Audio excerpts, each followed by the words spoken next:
All right, we got it going. So we're here with a special guest, Jim Neff today. You have a sort of a significant role in terms of the history of Kiss. Maybe you could explain a little bit what your connection to the band is. Well, Mitch, in 1975, as a young football coach, we had a team that needed a little bit of inspiration, and so I started playing Kiss music in the locker room. Right. And lo and behold, we started to win games. We won 7 games in a row that year.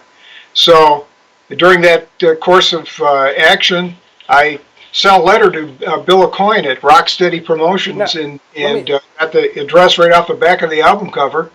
Told him what we were doing, and the band really responded and thought what we were doing was really cool. okay, and what motivated you to write Bill? I mean, I know you were playing the music and they were winning, but did you have any connection to him, or was it sort of a shot in the dark? And It was just a shot in the dark. I had the first couple of albums, and I had seen Kiss before. I saw them open for the New York Dolls in Flint, wow, Michigan, and saw them on in concert on ABC. And so I just turned over the album and saw the Rocksteady logo, and I thought, well, they might be interested in what we're doing. So just a shot in the dark. This was before the internet and social media and email. It was just snail mail, yeah. and away it went. So how long And did it take them to get back to you?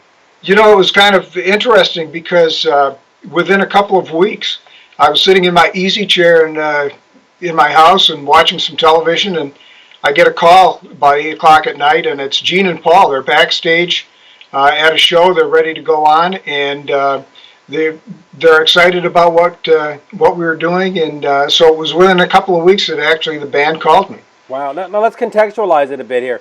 Back in the day, Kiss was, especially for a lot of the people down south, considered to be sort of devil worshippers, and they had makeup, and it was outrageous. How did you convince the principal and the people at the school to bring the band in? Didn't they say to you, "You're nuts! What are you doing with these monsters?"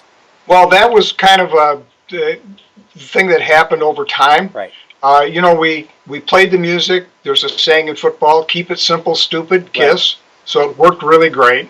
And then after we had played the music and won those 7 games, the next year we just happened to be having homecoming at a time that they were going to be in Michigan and had a couple of days off. And right. So it kind of went piece by piece. I said to the then manager, Alan Miller, I said, right.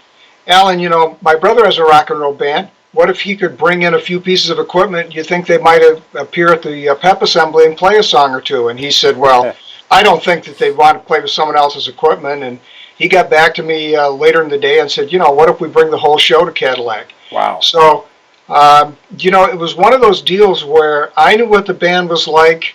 Some of the kids were pretty in tune with what they were doing. But we're a small northern Michigan town. We had right. 2 AM radio stations, and one of them played rock and roll for just a couple hours a day. There was 2 TV stations that we could get, and so I proposed that to the principal, who was an ex-Marine, and to his credit, he said, this is great. And Coach Dave Bryans, who was the head coach, also an ex-Marine, said, well, let's give this a try. We never told anyone the band was coming until 2 days before. Okay, so there was no parent resistance. There was no PTA meetings. There was no, nobody signing petitions saying keep these guys out. None of that. That would make a great story, but none of it ever happened because we kept it. We knew that what would happen is in our small town, if we brought this band in and the word got out, we would be inundated with people, right. And we wanted it just for our students. So I just brought we did all the behind-the-scenes work, got everything ready to go, and a couple of days before they came, we announced to the students they were coming, and so there wasn't really any chance for any resistance, and I'm not so sure anyone really knew the magnitude. When I talk to people about bringing a rock and roll band for homecoming, their frame of reference were little combos that played at a school dance. They had no concept of what the magnitude would be. So speaking of magnitude, what was the magnitude logistically of getting the band there? Did you get to meet them without makeup first? Did they sneak in the middle of the night? How did that go about? Well, working with their manager, right? We found out that they were going to be at Western Michigan University the day before. Okay. And so there was a promoter out of Detroit named Steve Glantz, Right. and Steve had promoted some shows at Cobo Hall. And in fact, the year before, he had invited a dozen players down because KISS let him know what was going on, and a dozen of us went down to Cobo and saw a show. And so, having never actually met the band themselves until Coach Brines and I went down to Western Michigan University the night before they were to arrive in Cadillac and actually met after he met the band. But we had dealt with Bill and with Alan Miller and with Junior Smalling and Right. some of the key players, and Steve Glantz had helped us set up everything. You know, we were going to put everything in our high school gym. If you can imagine your high school gym, and imagine KISS in there, it was everything that was at the Cobo Hall show was going to be jammed into our gym. We didn't quite know how it would all work until it all came down that day. But you know, we met with the band. Coach Brines and I met with the band that night. What was your impression of them, by the way? Pardon? What was your impression of the band when you met them? They were so great. They were so gracious and kind, and they were thrilled to meet us. Right. And I can still remember Ace said, you know, I have to think of something football-y to do. And we both looked at each other and said, football-y? And so we saw the show and everything, and we knew it was we were kind of treading on thin ice here. And as we left the arena, Coach Brines turned to me and he said, you know, this is going to be the greatest experience in the history of Cadillac High School, or we'll both be looking for work on Monday. Yeah, I mean, there was that possibility that this goes terribly wrong. Oh, if it went terribly wrong, you know, it could have been really bad. And, you know, the next day as we were setting up, there were so many things to consider, putting all that equipment in and getting the power. Did they do the pyro during that show? You know, our gym was set up at the time. It was an old-time gym, Right. and it had a bank of windows all around the top. So we were able to open those windows. They did all the pyro. It probably would not probably, it absolutely would not be allowed today because The fire marshal wouldn't agree. that's right. You know, and I often tell the story, and I've showed people, you know, you just don't plug KISS into a wall. Right. So we needed big power. So there was this power transformer in the hall down from the gym, and I went down there with a road crew member, and he had a like a cable. It was as big as an anaconda snake, you know. And he said, "I've got these two things. They look like battery cable." He said, "You take the rubber gloves, and I'm going to take the rubber boots." He said, "And I'm going to latch these onto the power grid. And if I guess right, we've got power. And if I guess wrong, we're both going to die." So, you know, being young and stupid, I said, "This sounds good to me." And he clamped on. Well, you know, that wouldn't be allowed today either. No. So we had this massive power going into the gym with this giant cable that everyone had to walk over. So it was things like that. And, you know, we never asked, could this not be done? We just said, well, let's just do this, because we were just so unaware of everything that we just hooked things up and away we went. Well, that's also what people did back then. You just did stuff. You didn't ask questions. You moved forward. Now, did anybody film the occasion? Is there any sort of school film running around of KISS coming and playing a concert? You know, that was before videotape. Right, of course. And all we had was 8mm? 8mm and 16mm film. And we were so busy that we never gave it even a thought to film it. There was a public television station that came and filmed it. And Mr. Brines and I went down the next week and did kind of a little half-hour show on their public television station. It was out of Bay City. Right. And when we asked for a copy of the film, the guy said, well, you know, we've lost it. We don't know where it is. Right. That film was gone for I don't know how many, well, for over 30 years. And KISS Online actually got involved. They wanted to find some for some of the videos that KISS was doing, the DVDs and the VH1 and so forth. And I think the KISS Online guys tracked some of that down. Yeah, and speaking of KISS, I think the story is that it was stolen, and a guy, one of the station workers, had it in his basement for a lot of years. But in terms of a lot of tape of that concert or film of that concert, very little exists today. Very little. Now, speaking of KISS Online, people who bought the Kissology 1, might recognize your name because you're on that. How did they approach you to do that little segment? Well, I've been approached by MTV, VH1, Kiss Online, the DVD Project. I've been telling the story for about 36 or 37 Right. years now, so I've gotten pretty good at it. And, and it's a story that's so neat because it's the small town unaware, and here comes this big rock and roll band for New York. It's a story that every generation wants to hear, Right. and so over the years there have been mountains written about it, all kinds of projects, whether it be film. I've got everything back from VHS tapes all the way up to the Kissology. So and a movie in the works. So there's a lot of stuff going on, and it's a story that just will not die. Yeah, and I think a lot of the Kiss fans who are going to watch this, they sort of know the story. What are some of the things that they might not know in terms of feeling, or in terms of how did it feel in the crowd? Were the kids excited? Were the parents mad at you afterwards? Did you think, well, they came and they went, and so be it? And did you have any sense that it was going to become sort of this lore of Kiss history afterwards?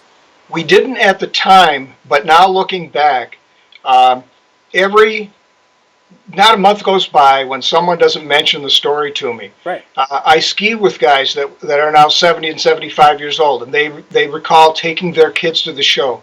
I mentioned the windows that were open in the gym. People tell me that they sat 2 miles away And and heard it. listened to the concert.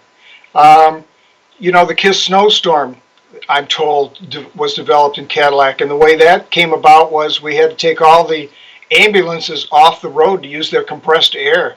Thank God no one was injured in some sort of accident during that time. We just, to blow all the fake snow. And over the years, it's become such a quintessential touchstone. Right. Our current mayor, Bill Barnett, was on that team, that Kiss football team. Wow. So, he's available. And just to give you an idea of how Kiss still is in the minds of Cadillac and has a place in our hearts, a couple of years ago, we connected with a band called Mr. Speed out of Cleveland, Ohio, that won the contest for the world's best Kiss tribute band. We brought them to Cadillac. We knew we couldn't bring Kiss back. That's impossible. We don't have the logistics for that. But we brought Mr. Speed in and sold out a show for our homecoming, and the whole town turned out. It was just absolutely great. And it was kind of like parents brought their kids. They said, I was here when Kiss was here. You're going to want to see this. It was very, very cool. And to this day, whenever Kiss is on TV or this is mentioned, they have kind words for Cadillac. They really do. And so what is your relationship, if any at all, with Kiss right now? Do they phone you every so often? Do they send you Christmas cards? Or are you just part of the story? I'm part of the story, and anytime they tour, I call Doc's office in LA, and I'm accorded the privilege of getting tickets through them. They always take care of me. The last time they were in Detroit at DTE Energy Theater, Right. I was able to take my whole family down there and get our pictures taken with the band. Oh, it's very cool. And my 10-year-old granddaughter, Jean said, "You've got a great smile," and Paul gave her a fist bump, and Jean had mentioned, this is a wonderful story that Cadillac has lasted all these times. So when they tour, I get to see them, briefly for a couple of minutes. It's not like, we're pen pals or anything, but they respect. There's kind of a connection there. Right. Yeah. And let me, since you mentioned Detroit, when the band did the reunion tour at Tiger Stadium, did you run out and see that one too? We were there. Yeah, the whole family was there. In fact, we were, I don't know, maybe 10 rows from the stage. That was just a wild event in a venue that should never be used for rock and roll. No, I was at that show too, and that was a very strenuous night.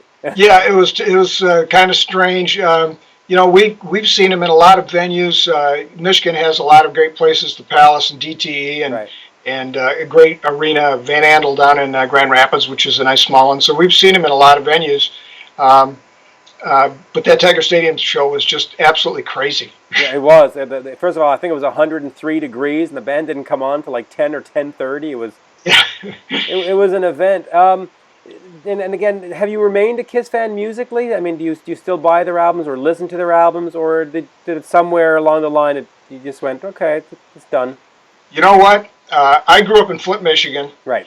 and the guys that were playing high school dances at that time, there was a band called The Last Herd with a young guy named Bob Seeger, Right. and there was a band called Alice Cooper that was the whole band, not just the guy. He's a And, great band. there were just all kinds of bands in that Ann Arbor, Flint area. I became a tremendous music fan.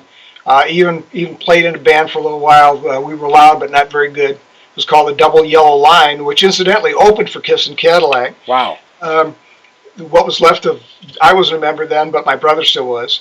Over the years, I've never, ever stopped being a Kiss fan. Okay. I listen to every album. I don't think a week goes by that I don't listen to some Kiss music. In fact, I was out on my back deck. The snow is finally melting here in Cadillac, Michigan here in April. And I was on my back deck last week, and the first thing we did was set up 2 lawn chairs, face the sun, and put on Kiss. And that's about as good as it gets here in Cadillac. I can imagine. And I guess being from Detroit, your favorite album has probably got to be Alive, right? I loved Alive. That came out just about the same time when Kiss was in Cadillac, and we like to think that we had a nice opportunity to give the band a little boost when they needed it most. And that visit to Cadillac and all the publicity that it generated, plus Alive being just such a seminal album, just a great album. That's still my favorite album, and there are a lot of Kiss albums I could put on my car stereo, and that's the one I have because I've listened to it 10,000 times over the years. It seems like Easily. And I still think, and I'm sure Kiss fans, I think the most exciting 10 seconds in entertainment is when somebody says, "All right, Detroit, you wanted and does that entrance, and the curtain comes down and kisses in your face, and everything blows up, and the lights come out. If you have a heart condition, you're going to die right then." And everybody asks you what your bucket list is. I want to be that guy. I want to be, one time before I die, I want to be that guy that says, "All right," wherever, and introduce the band. I've done it for Mr. Speed. They've let me warm up and practice it. I'm ready. I'm waiting in the wings. That's my number one wish before I die. Well, there's certainly a chance this year. Kiss is supposed to head out to Detroit, I think, in August or September, so you might get that chance. Now, you also mentioned that they gave you a little plaque to commemorate that. Yeah, and it's kind of I'm going to see if I can. Oh, I can see it. Hold it so people can see it. There you go. There you go. A little bit up there. There you Let me tilt it away. There we go. There you go. Yeah. Honorary member of. It's an honorary member. Wow. And it's autographed and it's etched in in metal. When was that given to you? Was that given to you sort of like 30 years later in recognition, or did they, as they left the? That was given to me the day after the concert here in Cadillac. They actually gave one to the school. They gave one to Coach Brines and I, and to the principal and the superintendent. They actually gave out maybe 6 or 7 of these. Wow. City officials and some selected people. So we all got one. If you can believe it or not, the one that was given to the school was stolen. Oh, I can believe it. And was not. It has not to this day ever been recovered. A couple of years ago, the class of 1976, which is, we call them the KISS class, they all banded together and made a brand new plaque and presented it to the school with vintage pictures of the day and a brand new commemorative plaque. So that hangs proudly in the school right now. And I'm assuming that one there you're never going to be putting on eBay anytime soon. No, but the odd part about this, Mitch, is there are a couple of people who actually sold their plaques on eBay. Did they really? That. They were the city officials that really didn't, they thought it was nice, but not anything they wanted to keep. This thing, when they bury me, this baby's going with me. In the KISS coffin. You bet. I'm using it for a beer cooler right now. Well, Jim, we've hit the 20-minute mark. I want to thank you. It's a great story, and the fact that it's endured for 40 years is a testament to the organization that you and the council and the mayor and everybody and the school officials had. I mean, what a great visionary kind of event to do. I'd like to just mention two things. Absolutely. This September, Ken Sharp, who's a great Yeah, author, is absolutely. coming out with a book called Nothing to Lose: The Making of Kiss, 1972 to Yeah, 75, and Cadillac plays a big part in that book. great. Still plans to shoot the movie that's tentatively called Cadillac High right now, but that may begin shooting in the fall. Yeah. Let me just ask you about that movie. When we're talking movie, is it sort of the local community doing something, or is it a big motion picture? Is It's Kiss it's involved? Is it's a Hollywood picture. The producer's a guy named Lindsay Fellows, and okay. he's been working with Gene. Okay. And it's not a Kiss movie. It's a movie about A coming how of age story and this band that. yes, and how Kiss. We brought Kiss to Cadillac, and so it's not typically just a movie about Kiss. It's a movie about our town and how a young coach brings them here to Cadillac, Michigan, and how they adopt the city and the city adopts them. And I think it's going to be a great movie, and plans are to start shooting in the fall. Oh, that's great. I'm looking forward to that. That's going to be a fun thing. Any websites to plug? Any? Well, my website that I put all the vintage pictures is neffzone.com/kiss. That's neffzone.com/kiss. You'll see vintage documents on there, the budget that will show that we actually lost money, if you can imagine that, uh, I can imagine. which is tough to do. And all kinds of pictures of the kids who are now adults and the football team, and I think everything about that day is documented pretty well right there. Yeah, very special. Well, thank you for your time. Absolutely great to hear the story from somebody who was actually there. My extreme pleasure, and Kiss fans are the greatest fans in the world, and the band appreciates them, and we appreciate Kiss. And if there's any city in America that loves Kiss more than Cadillac, I don't know where it is. Yeah, no, that'd be a tough one. At least, if anything, it would be somewhere in Michigan. Seems to be the You bet. state. You bet. Thank you. Thank you, Mitch. Have a good day.